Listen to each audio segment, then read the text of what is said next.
जय गुरुदेव. आपण जे काही शिक्षण घेतो किंवा आयुष्यभर जे काही आपला विकास चालू असतो, हा विकास 3 मेंदूंमधनं होत असतो.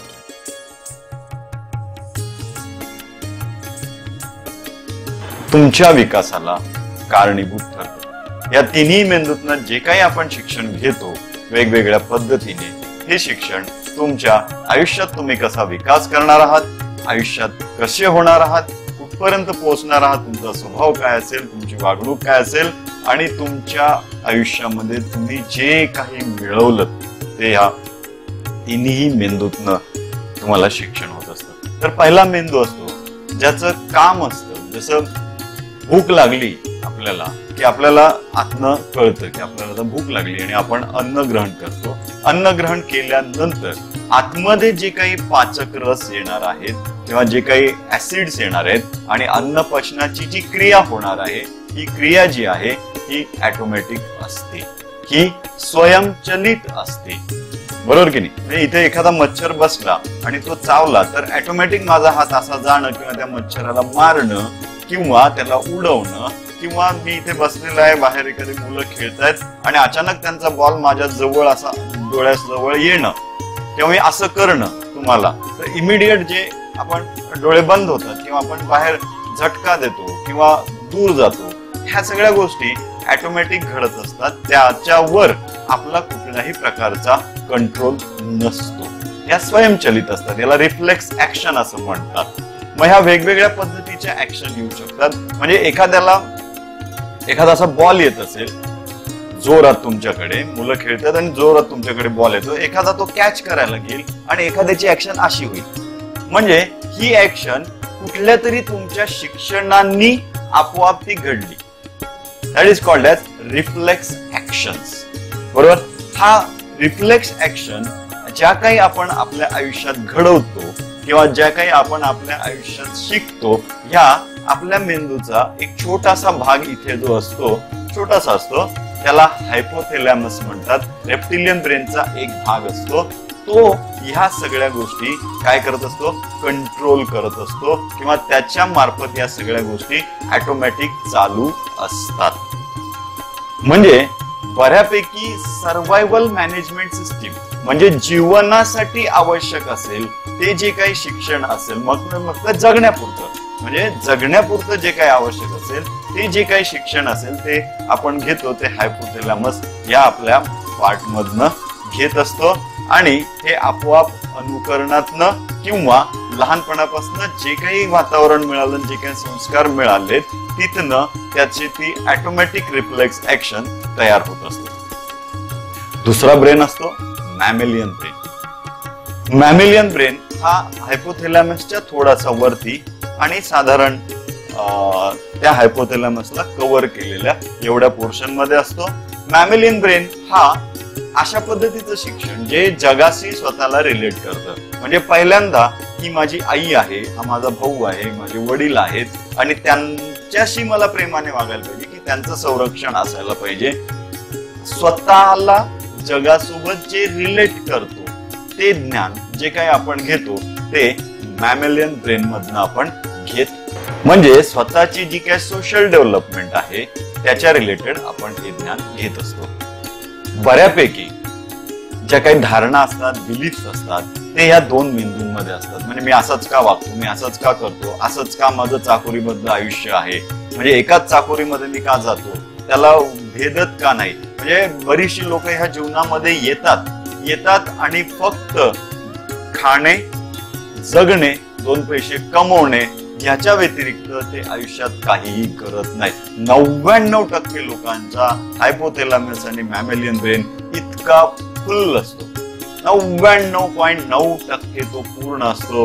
बिलीफ्स, धारणा, रूढी, परंपरा, चाकोरीबद्ध जीवन, असुरक्षितता, ह्या एका विशिष्ट लिमिटने हा दोन्ही मेंदू काय असतात?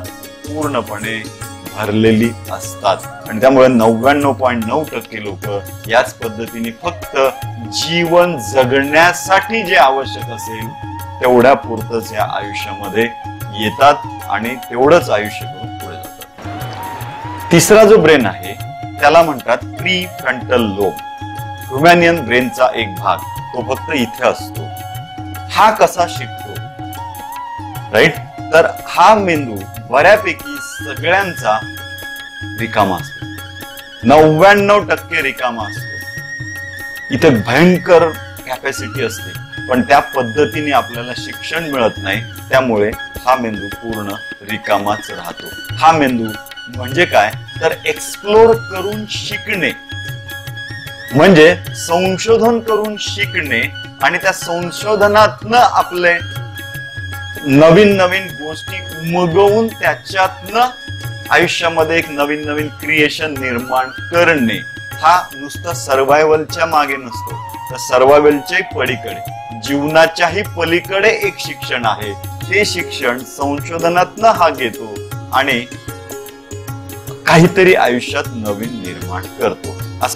ऑक्सफोर्ड युनिव्हर्सिटीचे एक सायंटिस्ट आहेत मॅथ्यू रुसवर्थ म्हणून, यांनी केलेल्या रिसर्चवरून असं लक्षात आलं की हा प्रीफ्रंटल लोब, हा प्रीफ्रंटल कॉर्टेक्स जो आहे, हा प्रीफ्रंटल मेंदू जो आहे, हा फक्त मनुष्य प्राण्याला असतो, बाकी कुठल्याही प्राण्याला नसतो. म्हणजे संशोधन करून शिकणे, एक्सप्लोर करणे आयुष्याला आणि मग त्यातनं काहीतरी नवीन गोष्टी निर्माण करणे, शिकणे, ह्या शिक्षणाचा संधी फक्त मनुष्य प्राण्यालाच उपलब्ध असते.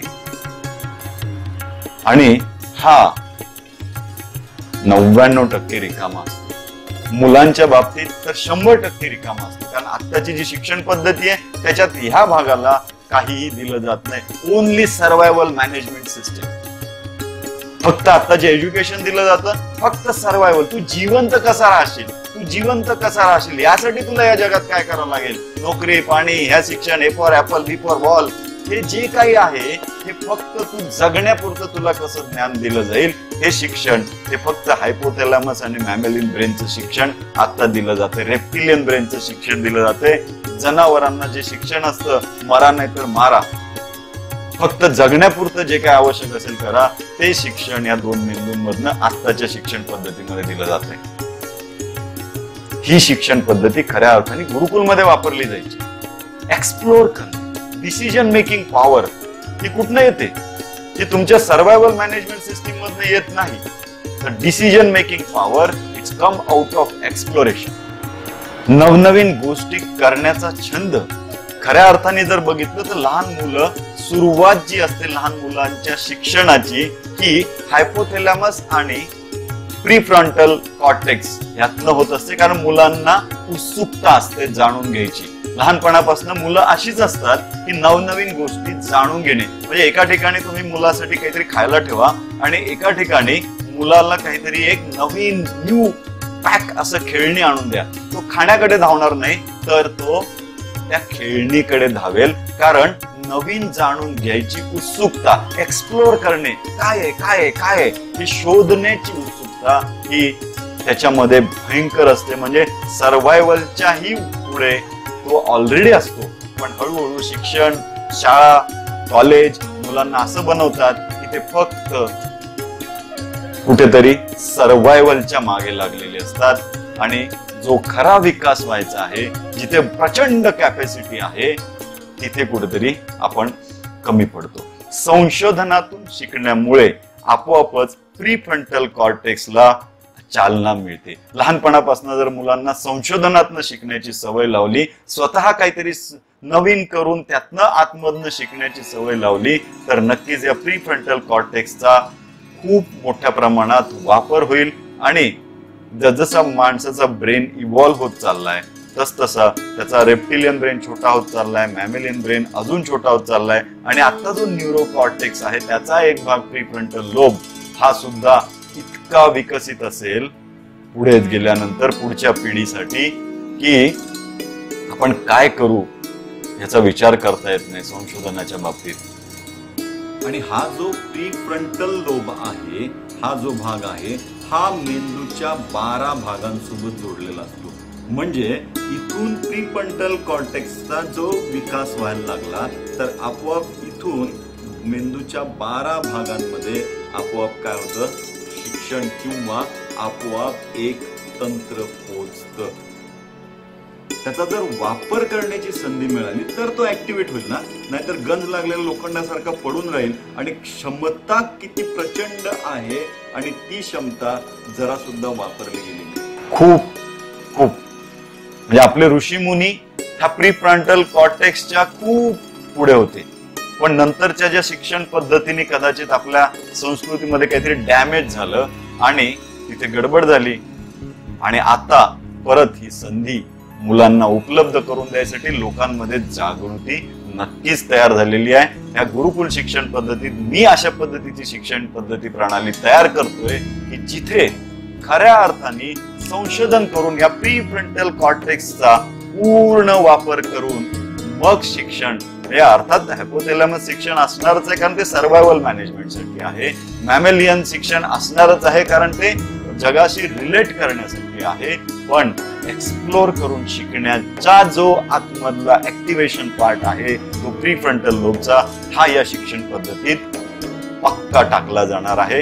आणि मी तो ऑलरेडी टाकलेला आहे, त्याच्यावर काम करतोय. 2-3 वर्षात तुम्हाला त्याचे रिझल्ट मुलांमधून दिसतील की खऱ्या अर्थाने प्रीफ्रंटल कॉर्टेक्स जेव्हा ऍक्टिव्हेट व्हायला लागतो तेव्हा काय घडतं मुलांमध्ये. मी तुम्हाला आव्हान करतोय की मला ह्या संशोधनासाठी कृपया मदत करा. मी ज्या कार्यासाठी उभा आहे खऱ्या अर्थाने मला फक्त 3 ते 4 वर्ष ही मुलं हातात द्या. ती मुलं काय असतील ते तुम्ही बघा. आणि खऱ्या अर्थाने ही जेव्हा तुम्हाला 3-4 वर्षानंतर वाटेल की खऱ्या अर्थाने खरंच ही सिस्टीम मस्त आहे आणि मुलं खूप छान तयार होत आहेत, त्यावेळेला तुम्हाला वाटलं तर माझ्यासोबत थांबा, नाहीतर नका थांबू. पण सुरुवात माझ्यासोबत हे 4 वर्ष तर मला द्या. मला घडवू तर द्या मुलं, मला दाखवू तर द्या की मुलं काय घडवू शकतो. मी उभा आहे आणि ही शिक्षण पद्धती मला सगळीकडे लागू करायची. एक रोल मॉडेल तयार करायचंय शिक्षणाचा, एक वेगळ्या पद्धतीचा रोल मॉडेल जो खऱ्या अर्थाने आज नाही उद्या आपल्या सरकारला सुद्धा भावेल आणि आपल्या पूर्ण भारतामध्ये ही शिक्षण पद्धती उपलब्ध होईल. पण त्यासाठी एक छोटस पाऊल टाकतोय आरजी स्कूलच्या माध्यमातून. इथून मला तुमच्या सगळ्यांची मदत हवी आहे, सगळ्यांचं सहकार्य हवंय. घडूयात काहीतरी, एक नवीन सिस्टीम, कदाचित मस्त काहीतरी घडेल आणि ही मुलं खूप सुंदर तयार होतील. तर ही जी प्रीफ्रंटल कॉर्टेक्स आहे ह्याच्या शिक्षणातून आपण पुढे जाण्याच्या माध्यम, आणि हे माझं संशोधन नाही आहे, ऑक्सफोर्ड युनिव्हर्सिटीचे सायंटिस्ट यांनी केलेला रिसर्चचा मी स्टडी केलाय, गुरुजींचा मी अभ्यास केलाय आणि बऱ्याच लोकांची पुस्तकं आणि अभ्यास करून मी माझं मॉडेल तयार करतोय. ह्या सगळ्यांचा एक मिश्रण, कारण हे सगळे एकच सांगतायत हे आता माझ्या लक्षात यायला लागलंय. ऋषी मुनी जे सांगत होते आणि ऑक्सफोर्ड युनिव्हर्सिटीचे मॅथ्यू रुसवर्थ जे सांगतायत हे सगळं एकच आहे. आणि हे एकच काहीतरी एका साच्यामध्ये बंद करायचंय आणि ते मुलांपर्यंत पोहोचवायचंय. Exploring and exploring. एक्सप्लोर करा, संशोधन करा आणि शिका. संशोधनाची संधी मुलांना निर्माण करून द्या आणि त्यांना शिकू दे. संशोधन जेवढं जास्त मुलं करतील तेवढं जास्त त्यांचा प्रीफ्रंटल कॉर्टेक्स आपोआप काय होईल, डेव्हलप होईल, ऍक्टिव्हेट होईल. आणि 8 वर्षापर्यंत जर यांचं प्रीफ्रंटल कॉर्टेक्स बऱ्यापैकी प्रमाणात ऍक्टिव्हेट झाला असेल, क्रिएटिव्ह झाला असेल, तर आपोआपच मुलं काहीतरी वेगळ्या पद्धतीने तयार होतील.